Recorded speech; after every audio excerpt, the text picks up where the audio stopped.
Welcome back to our channel. Tonight I have something truly chilling for you. These aren't just stories pulled from the depths of fiction. Oh no. What you're about to hear are 5 true accounts of terrifying encounters that happened when people were home alone. These tales are based on real events, shared by real people who lived through the kind of nightmare you can only imagine. So if you're home alone right now, you might want to double-check those locks, because the following stories will make you question every creak and shadow in your house. Ready? Let's dive into the darkness. Story 1. The Midnight Visitor. It all started when I moved into the old house I inherited from my grandmother. The place had been in our family for generations, a large, creaky Victorian home at the edge of a small, quiet town. I was excited to have my own space, but the house itself was daunting. Every corner seemed to whisper secrets of the past, and the floors groaned under the weight of memories long forgotten. The isolation was both comforting and unnerving, especially at night when the silence became almost oppressive. I was a young woman in my early 20s, eager to start a new chapter of my life. The house was old, yes, but it was mine. I spent the first few weeks exploring every nook and cranny, trying to get comfortable in my new home. But despite my efforts, I couldn't shake the feeling that I wasn't truly alone. It was as if the house was watching me, waiting. It started with the attic. Every night, without fail, I'd hear noises coming from above. Soft, muffled thumps that grew louder as the hours passed. At first, I brushed it off as the house settling, but as the nights went on, the noises became impossible to ignore. It was as if something, or someone, was moving around up there. I tried to rationalize it. Maybe it was just an animal that had somehow gotten inside. But deep down, I knew it was something more. The sound was too deliberate, too human-like. Every time I heard it, a chill would crawl up my spine, and I'd find myself frozen in place, straining to hear what came next. But nothing ever did. Just those unsettling thumps that would stop as suddenly as they began. Then things started to go missing. At first, it was small, insignificant items, a book here, a hairbrush there. I thought I was just being forgetful, misplacing things in the chaos of unpacking. But then, the incidents became more frequent, more disturbing. One morning, I woke up to find my kitchen in disarray. Cupboards were left open, dishes scattered across the counter, and the back door, which I was certain I'd locked, was slightly ajar. Panic set in as I realized this wasn't just my imagination. Someone had been in my house while I was asleep. The final straw was when I noticed my food supply dwindling. Bread that should have lasted a week was gone in days, and groceries seemed to disappear as soon as I brought them home. I started to find dirty dishes in the sink that I hadn't used, and clothes in my laundry that I hadn't worn. It became clear that I wasn't alone in the house. Someone else was living there with me. Someone who was trying very hard not to be seen. The unease I felt grew with each passing day, but nothing could have prepared me for the night I finally came face to face with the intruder. It was late, well past midnight, when I was jolted awake by a loud crash from downstairs. My heart pounded as I sat up in bed, straining to hear any other sounds. The house was eerily quiet, but I knew something was wrong. The crash had been real, not just a product of my overactive imagination. Grabbing the nearest object, a heavy flashlight, I crept out of bed and made my way downstairs. Each step felt like it echoed through the entire house, my nerves on edge with every creak of the floorboards. When I reached the bottom of the stairs, I saw it. The shadow of a person moving in the kitchen. My blood ran cold as I realized I wasn't alone. I stood frozen for a moment, fear rooting me to the spot. Then, with a surge of adrenaline, I turned on the flashlight and aimed it at the figure. The beam of light cut through the darkness, revealing a disheveled man standing in my kitchen, his eyes wild and frantic. He was as startled as I was, and for a brief second, we just stared at each other in shock. Then he lunged at me. I screamed and stumbled backward, barely avoiding his grasp. The flashlight slipped from my hand and clattered to the floor, plunging the room back into darkness. I could hear him breathing heavily, his footsteps closing in on me. Desperation fueled my movements as I fumbled for the door, my fingers finally finding the handle. I threw it open and ran outside, screaming for help as I sprinted to a neighbor's house. The police arrived within minutes, but it felt like an eternity. I watched from my neighbor's porch as they stormed the house, my heart still racing from the encounter. After what felt like hours, they emerged with the man in handcuffs. His face was blank, devoid of any emotion, as they led him to the squad car. The officers assured me that I was safe now, but their words did little to calm the storm of fear still raging inside me. The intruder was taken away, and I was left to piece together the remnants of my shattered sense of security. My home, once a sanctuary, now felt tainted, invaded. In the days that followed, the full horror of the situation came to light. As the police investigated, they discovered signs that the man had been living in my house for weeks, possibly even longer. He had been staying in the attic, sneaking down at night to take food and other necessities while I slept just a few rooms away. The attic was filled with remnants of his presence: makeshift bedding, empty food containers, and even some of my belongings that I hadn't realized were missing. The thought of him lurking just above me, watching, waiting, sent shivers down my spine. The scariest part: he had been there the entire time, slipping in and out of the shadows undetected. I had been living with a stranger, and I never even knew it. Story 2. The Phantom Phone Calls.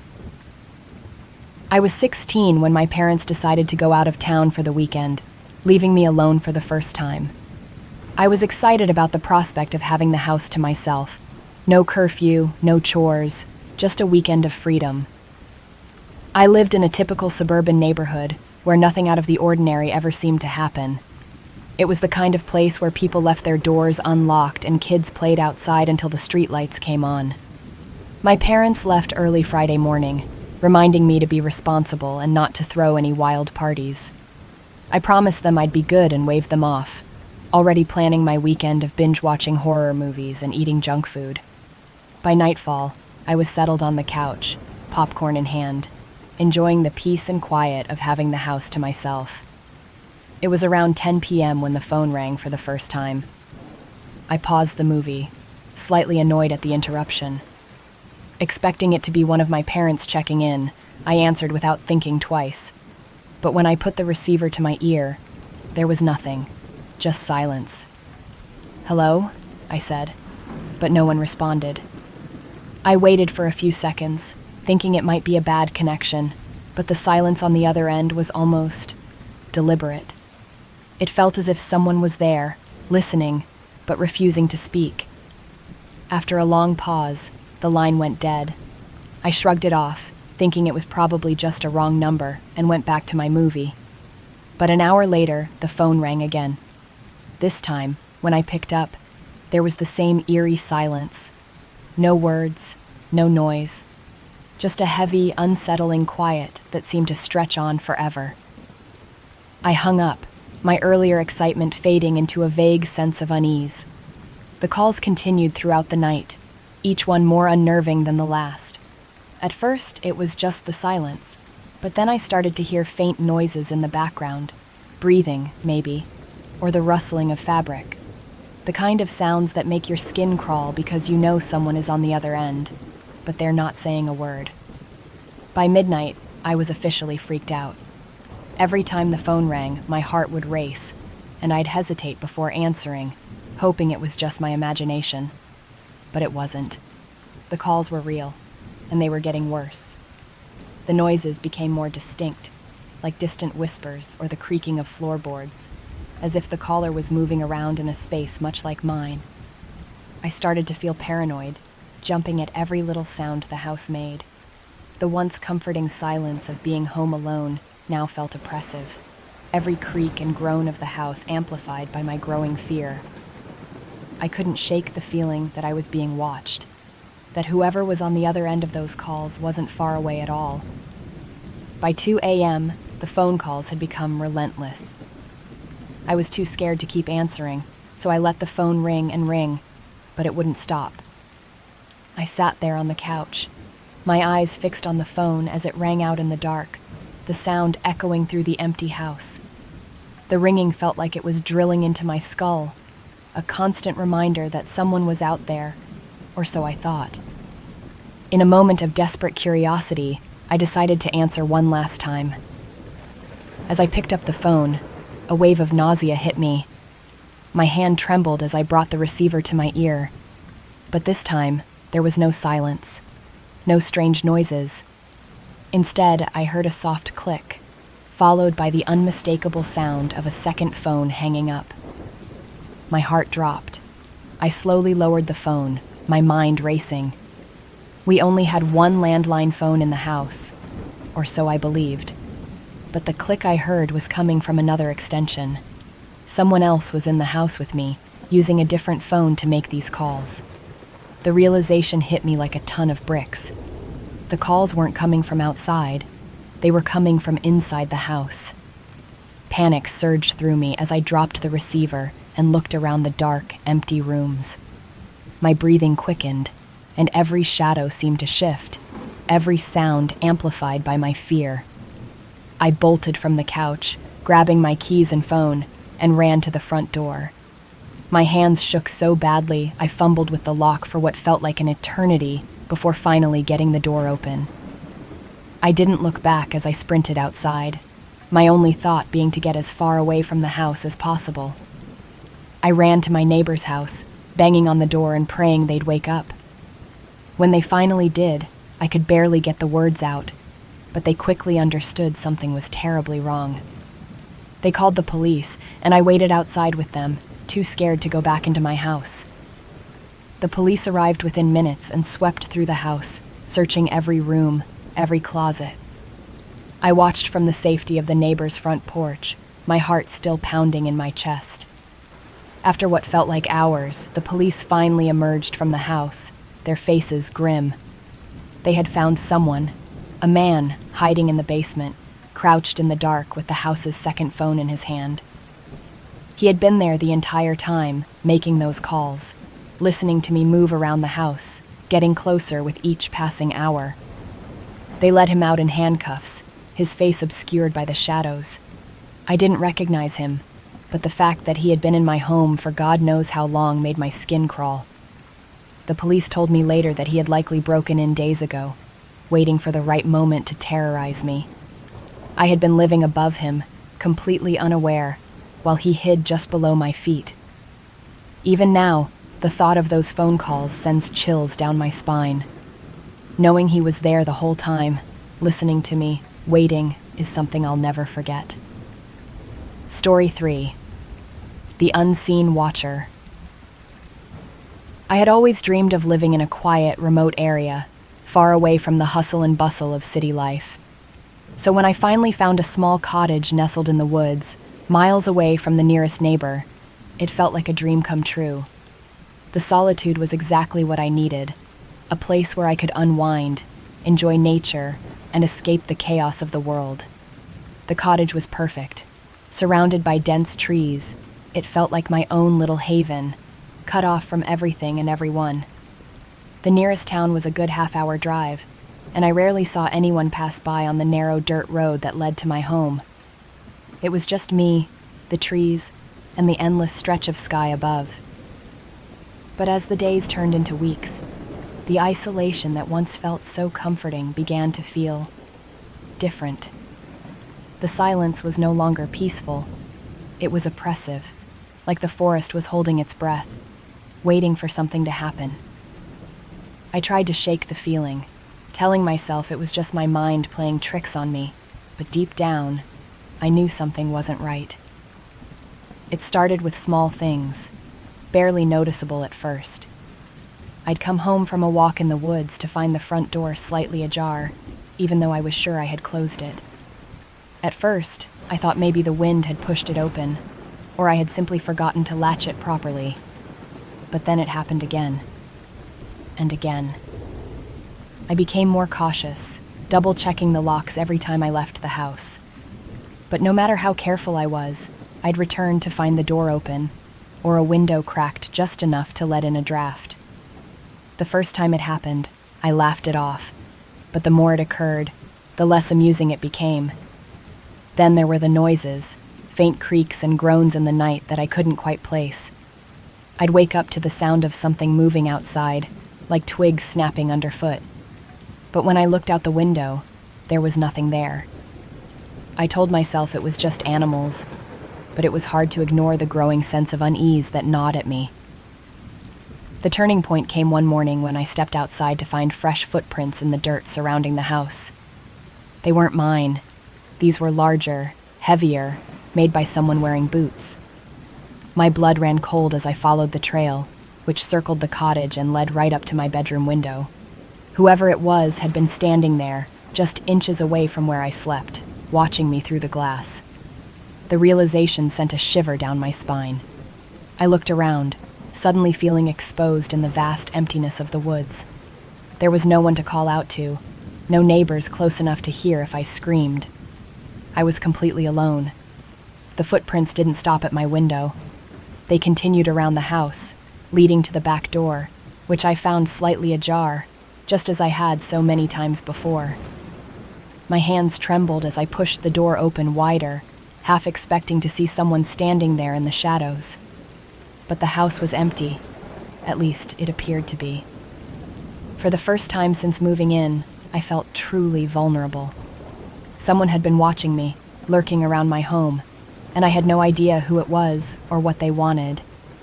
The isolation that once felt like a blessing had become a curse, and I realized just how easy it would be for someone to get close to me without ever being seen. That night, sleep was impossible. Every sound, every creak of the old cottage seemed amplified, feeding into my growing paranoia. I lay in bed, staring at the ceiling, trying to convince myself that it was just my imagination running wild. But deep down, I knew something was out there. Something or someone watching me. It was around 3 a.m. when I finally gave in to the anxiety and got out of bed. I moved quietly through the house, checking the locks on every door and window, trying to reassure myself that I was safe. But as I approached the kitchen, something made me stop dead in my tracks. Through the small window above the sink, I saw it. A shadowy figure standing just outside, barely visible in the dim moonlight.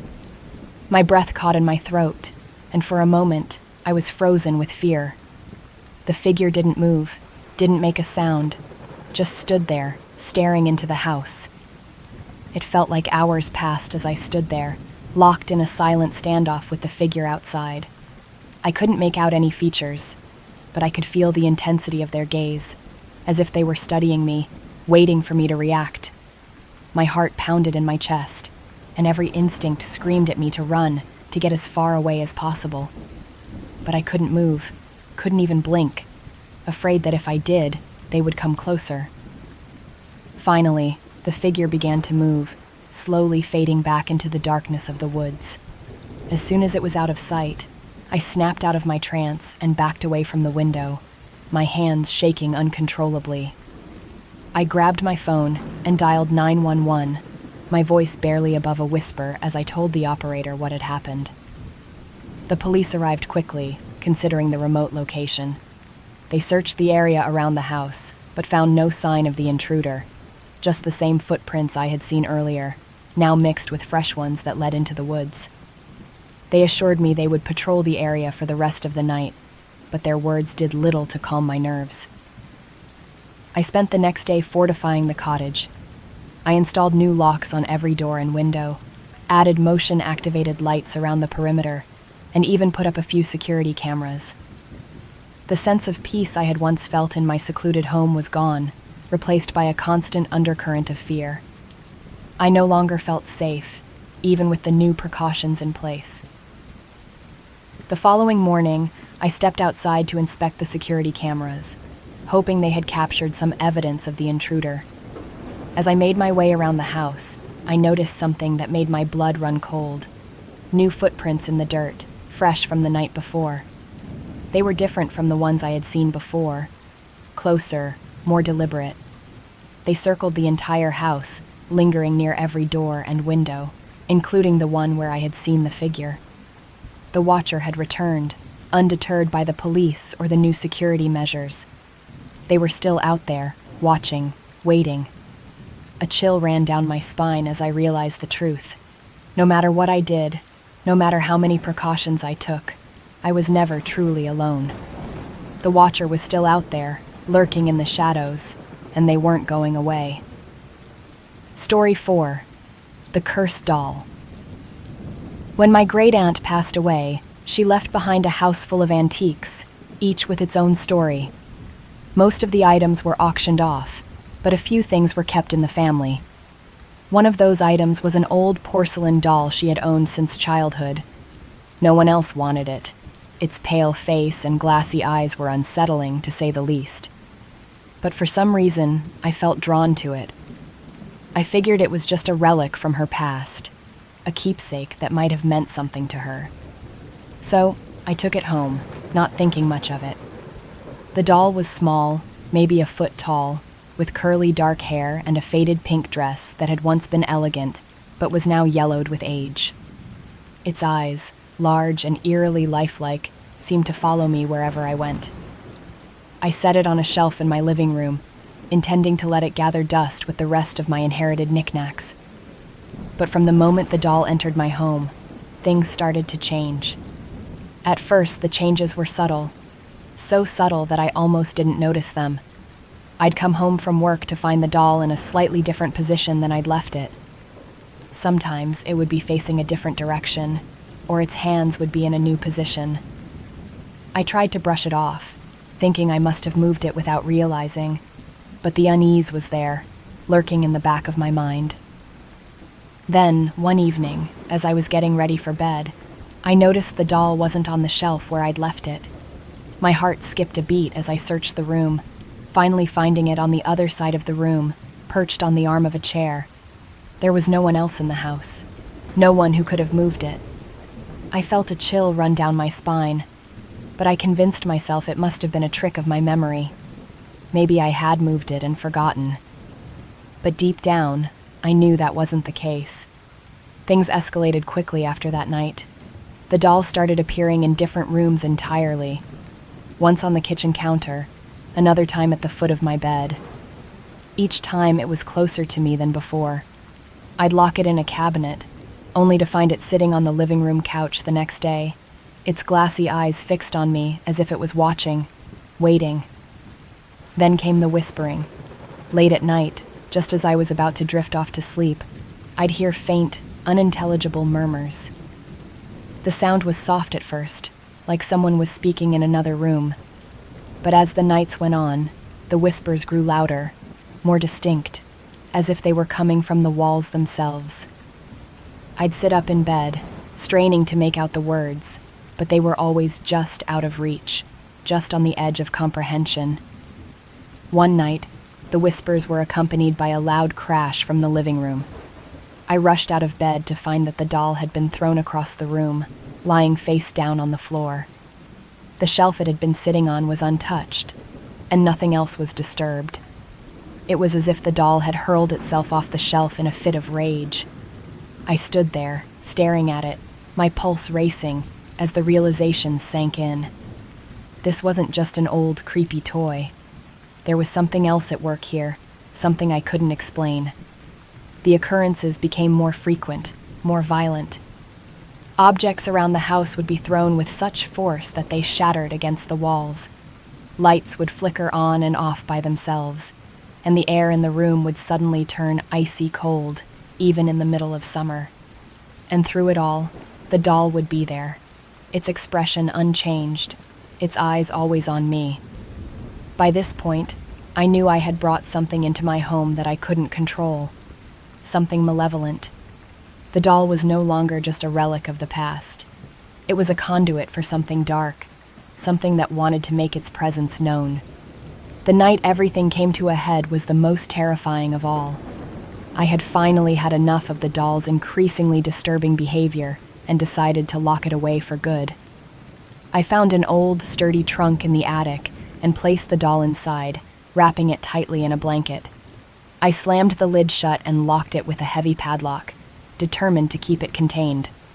I even placed the trunk in the basement, far away from where I slept, hoping that would be enough to keep whatever evil resided within the doll at bay. For the first time in weeks, I felt a small sense of relief as I went to bed, convincing myself that I had finally taken control of the situation. The house was silent. The oppressive atmosphere seemed to lift, and for the first time in what felt like ages, I drifted off to sleep without the constant dread that had plagued me. But my relief was short-lived. In the dead of night, I awoke suddenly. My room plunged into an unnatural cold. My breath fogged the air as I shivered beneath the covers, my heart pounding in my chest. I sat up, my eyes slowly adjusting to the darkness, and that's when I saw it. Sitting in the corner of my room, on the chair by the window, was the doll. I stared in disbelief, my mind refusing to accept what I was seeing.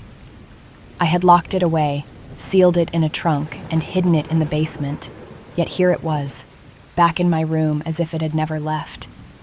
Its glassy eyes gleamed in the dim light, fixed on me with a malevolence that chilled me to the bone. I scrambled out of bed, panic surging through me.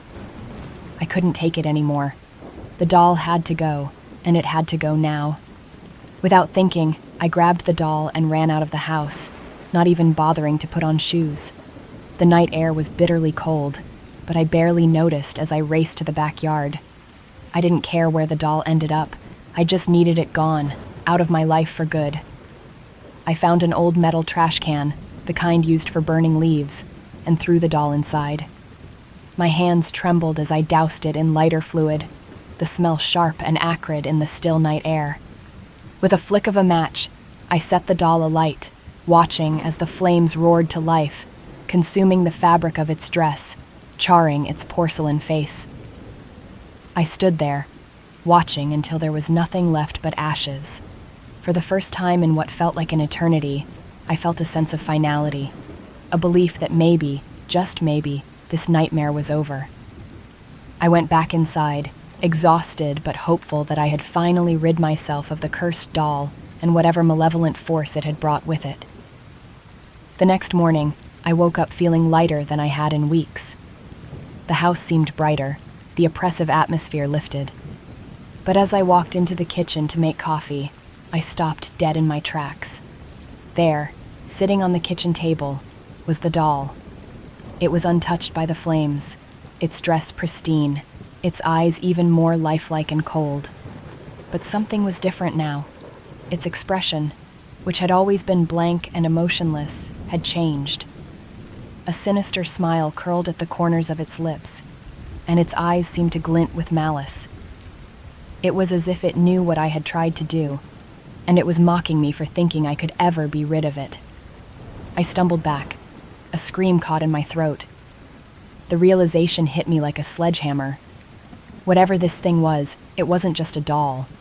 It was something much worse, something that wouldn't be so easily destroyed. The haunting wasn't over. It had only just begun. Story 5. The Haunted Baby Monitor. Becoming a parent for the first time is both exhilarating and terrifying. The sheer responsibility of caring for a tiny, helpless human being can be overwhelming, but it also fills you with a fierce protectiveness.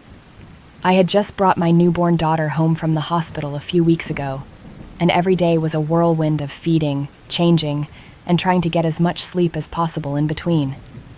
My husband had to go on a short business trip, leaving me alone with the baby for the first time. It was just for a couple of nights, and I reassured myself that I could handle it.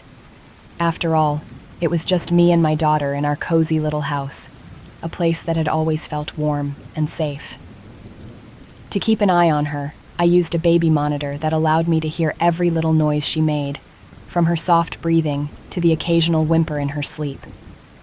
It was a comfort, knowing I could always hear her, even if I was in another room. But that comfort quickly turned into a source of dread. It started on the first night my husband was away. I had just put the baby down in her crib and settled into bed. The baby monitor placed on the nightstand beside me. The soft static hum of the monitor was a familiar sound, one that usually helped me relax, knowing my daughter was safe. But as I lay there, trying to drift off to sleep, I heard something that made my eyes snap open. A voice, soft, almost a whisper, coming through the monitor. At first, I thought it was just a trick of my tired mind, but then I heard it again, clearer this time. Someone was speaking, but I couldn't make out the words. I sat up, staring at the monitor, my heart pounding. The voice was faint, but unmistakable. There was someone else in my daughter's room.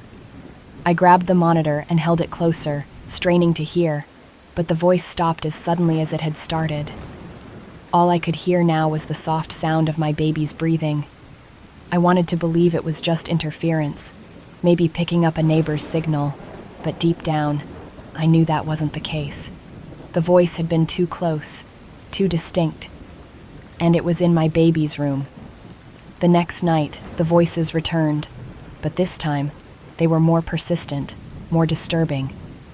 As soon as I put my daughter down and turned on the monitor, I heard them. Soft whispers, like a conversation happening just out of earshot. My blood ran cold as I listened, trying to make out the words. It was as if multiple people were talking, their voices overlapping in a dissonant murmur. Then, amidst the whispers, I caught a few words that made my skin crawl. "The baby, she's ours.